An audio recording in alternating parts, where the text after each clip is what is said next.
Today, I'm going to show you how to add an image in Photopea step by step so you can quickly bring in a photo or graphic and place it exactly where you want it. This is a super useful skill, whether you're editing thumbnails, creating social media graphics, or combining multiple images into one design. And if this tutorial helps you out, make sure to hit that like button and subscribe for more easy software guides. All right, let's jump right in. First, open Photopea in your browser and get to your workspace. Once you're inside the editor, look at the top menu bar. You'll want to click on File. This is where Photopea keeps the options for opening and adding files to your project. From the File menu, click Open and Place.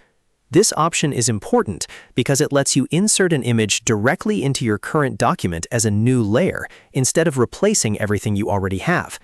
It's the best choice when you want to add an image on top of another design or mix it into an existing layout.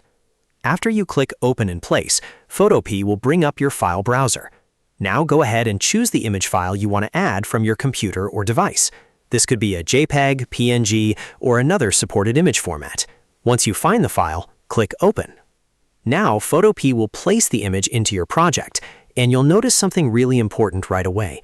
The image appears as a new layer, and you'll also see a transformation bounding box around it. That means the image is ready to be adjusted before you confirm it. At this point, you can drag the corner handles to resize the image. If you need it smaller, simply pull the corners inward. If you want it larger, drag outward until it fits the way you want. You can also reposition it so it sits perfectly in your design. Take a moment here to line it up properly, because this is the step that helps your final result look clean and professional. Once you're happy with the size and placement, press Enter on your keyboard to place the image. This confirms the transformation and locks the image into your project as a layer. And that's it. You've just learned how to add an image in Photopea. It's a simple process, but once you know it, you can use it in all kinds of editing projects. Whether you're making thumbnails, posters, or collages, this is one of the first things every Photopea user should know. If this video helped, please give it a thumbs up and subscribe for more quick tutorials like this. Thanks for watching, and I'll see you in the next one.